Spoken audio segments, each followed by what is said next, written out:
بسم الله الرحمن الرحیم.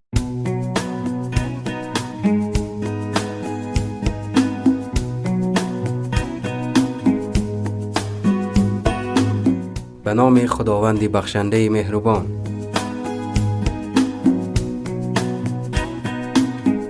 صدای سلامت، طب نیاگام.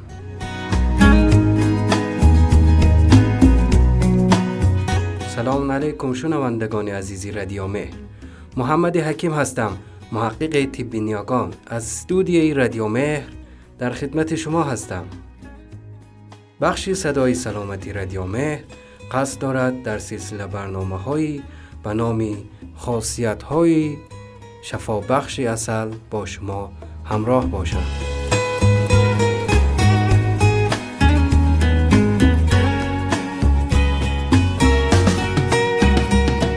شنوندگان عزیزی رادیو مهر، به برنامه خاصیت‌های شفابخش عسل خوش آمدید. امیدوارم زندگی شیرینی داشته باشید.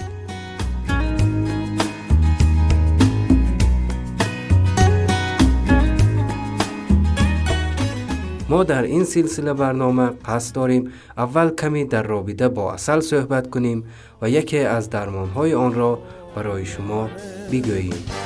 میام از شهر عشق و کول بار من غزل، پر از تکرار اسم خوب و دلچسب عسل.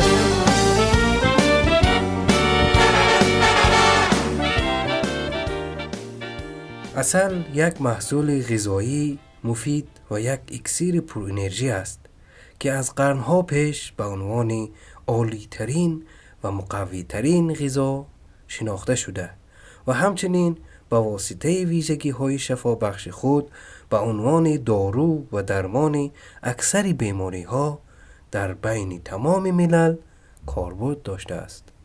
ماده اصلی آن شهد گل‌ها و گیاهان معطر و شفابخش است که توسط زنبور عسل پس از مکیدن ساخته شده و به عنوان یک غذای خوشمزه و کامل در دسترس انسان قرار می‌گیرد. عسل یک شیرین کننده چسبناک است که به طور طبیعی توسط زنبورها برای تغذیه شخصیشان استفاده می شود.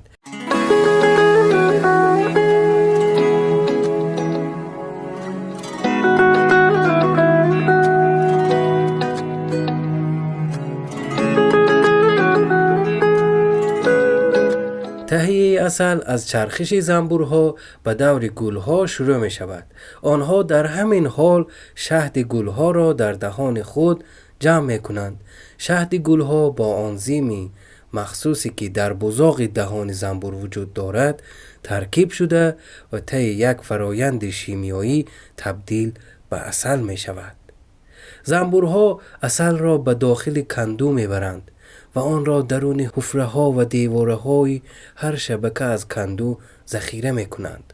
ارتعاشی که از بال زدن آنها ایجاد می شود کار تهویه را انجام داده و موجب می شود رطوبت بیش از اندازه آن از بین رفته و آماده مصرف گردد.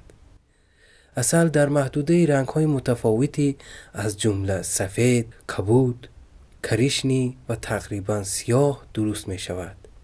طعم و حالت آن به شهد گل‌هایی که عسل از آن تهیه می شود بستگی دارد. بیشتر زنبورهای عسل از شهد گل‌های شبدر، یونجه، خلنک و آقاقیا درست می کنند. اما می توان گفت که عسل از گل‌های متفاوت از جمله سنبل و آویشن نیز می توان گرفته شود.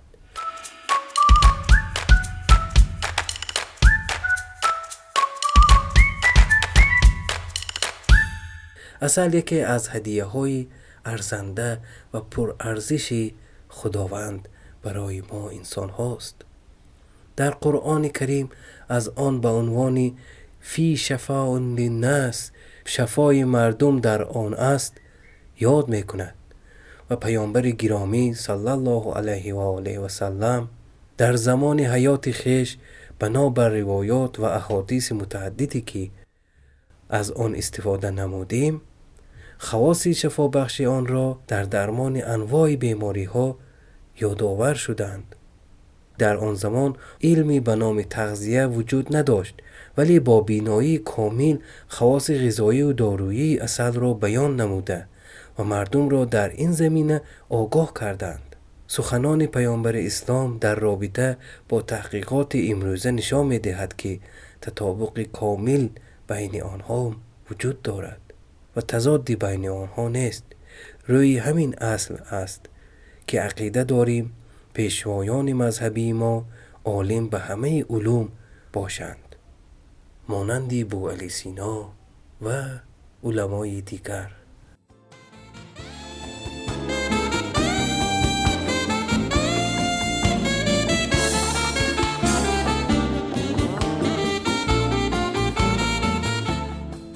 عسل و درمان‌های ساده. درمان تقویت معده.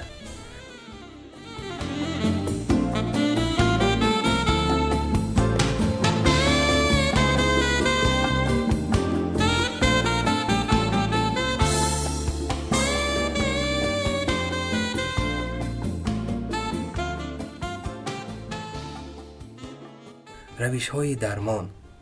برای تقویت معده چند روش وجود دارد. روش اول، با آرد گندم و عسل و زعفران حلوا درست کرده و میل نمایید که برای تقویت معده بسیار مفید می باشد. روش دیگر، ریشه و برگ تازه کرفس را کوبیده و با مقدار کافی عسل مخلوط نموده و روزی 3 بار هر وعده 1 قاشق مرباخوری بعد از غذا میل نمایید. به سالمندان توصیه می شود که اگر می خواهند شیر در معده آنها سریعتر هضم شود، آن را با عسل بخورند. درمان نفخ معده. درمان نفخ معده و یا باد شکم، روغن زرد یا همان مسکه را با عسل مخلوط کرده و میل کنید که برای نفخ معده بسیار مفید است. 1 قاشقچه مرباخوری پودر زنیان با 1 استکان عسل مخلوط نموده و بعد از هر وعده غذایی 1 قاشق چایخوری از آن را میل کنید. روش دیگر برای درمان نفخ معده این است: 15 گرم تخم کرفس را با 10 گرم بادیان یا رازیانه و 10 گرم زنیان همه را نرم کوبیده و با 250 گرم عسل مخلوط کنید و هر روز 3 قاشقچه مرباخوری بعد از هر غذا میل نمایید.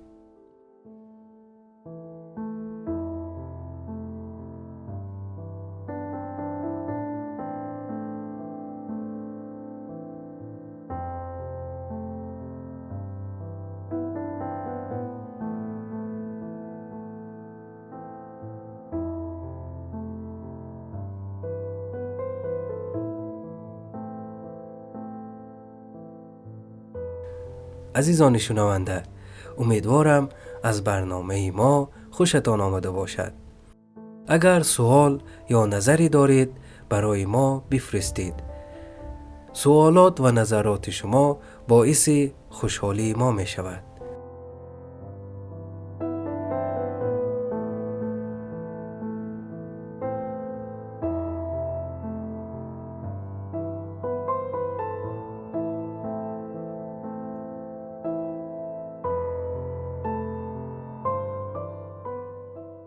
تا برنامه بعد، خدا یار و نگهدار.